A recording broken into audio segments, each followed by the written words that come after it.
you get a profit or a gain or an advantage to which you are not justly entitled. Riba. Tonight, we're going to be spending some time on this second kind of riba. So the Prophet said, Bilal, this is the essence of riba. What you should have done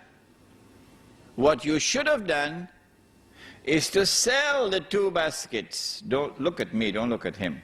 Sell the 2 baskets of inferior quality dates and take that money and buy the 1 basket of superior quality dates.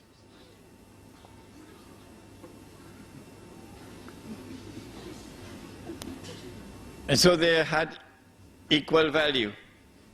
Equal value. And so it was haram to exchange 2 baskets of dates for 1. It was riba.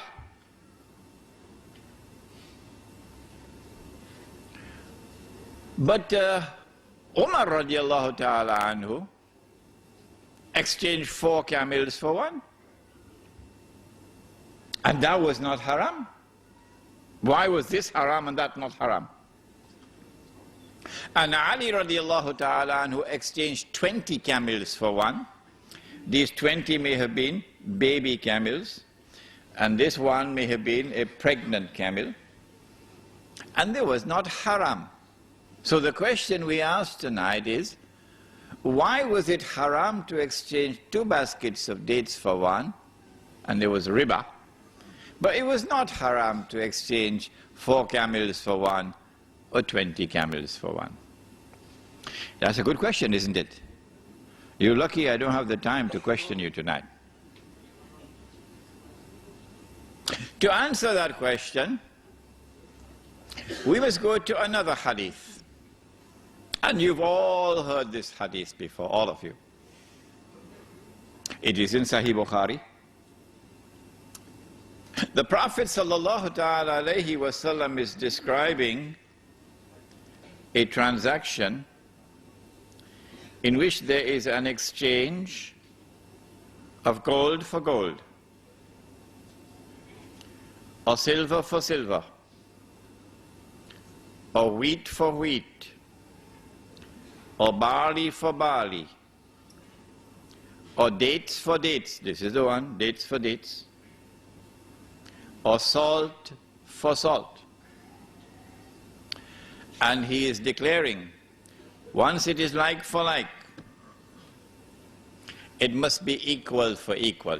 2 baskets on this side, you must have 2 baskets on this side.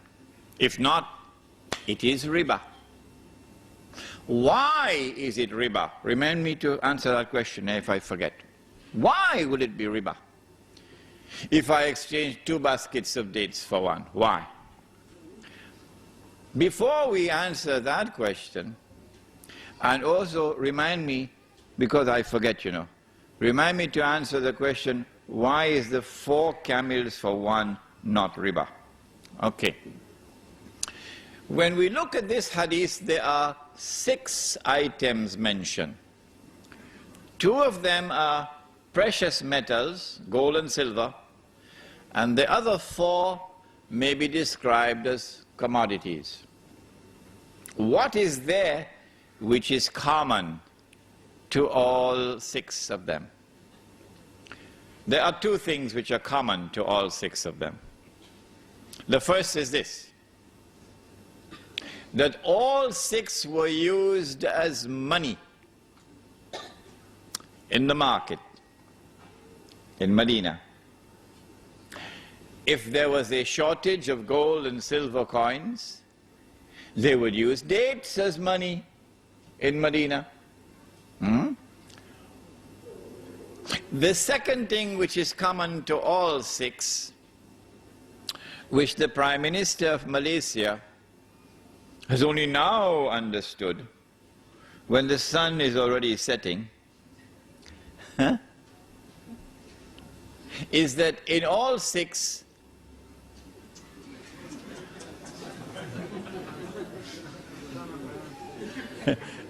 in In all six, the value of the money is in the money. In other words, in all six, the money had intrinsic value. I heard with my own ears the Prime Minister of Malaysia say a few years ago, of course he's going to be embarrassed now to be reminded of it. He said, money has no intrinsic value.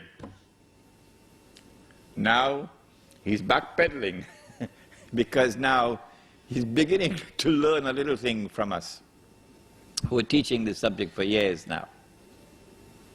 And so the two things which are common are, number one, all six were used as money.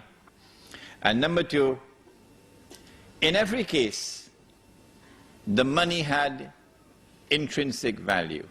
Welcome, brothers and sisters, to Sunnah money. You never heard of it before.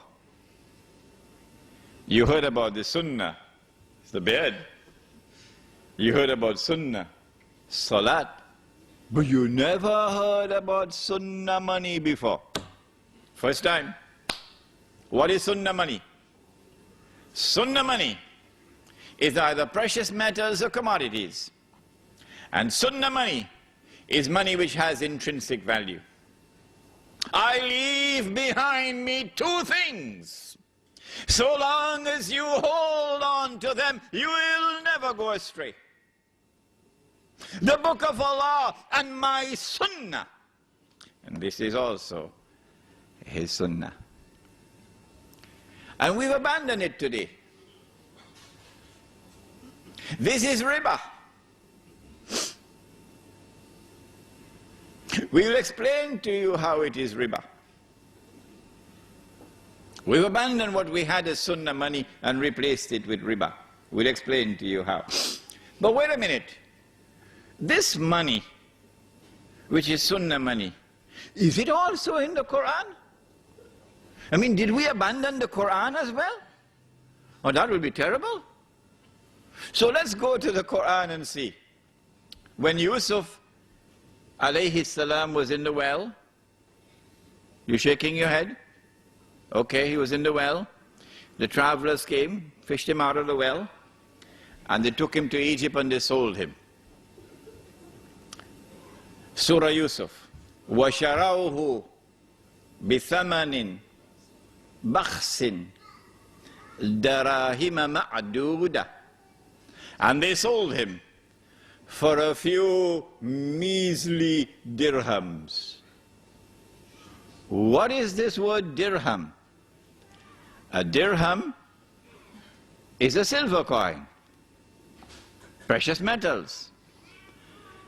And then there is this ayah also in the Quran, in Surah Ali Imran, where Allah subhanahu wa ta'ala addresses the double standards of the Jews.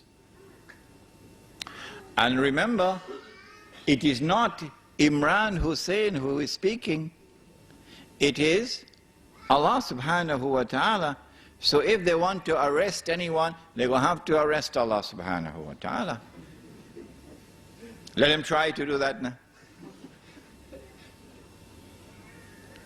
وَمِنْ أَهْلِ الْكِتَابِ مَنْ إِنْ تَأْمَنْهُ بِقِنْطَارٍ يُؤَدِّهِ إِلَيْكَ. And amongst the Ahlul Kitab, here it is the Jews, there are those who, if you entrust them with a qintar, 1,200 gold coins, it's about 350,000 US dollars. Could you kindly keep this for me safely? When you want it back, they will return it to you. Why? Because you're a Jew. وَمِنْهُمْ مَنْ تَأْمَنْهُ بِدِينَارٍ لَا يُؤَدِّهِ إِلَيْكَ. But amongst them there are those who, if you give him a dinar, a gold coin, could you kindly keep this safely for me? When you want it back, you can't get it back.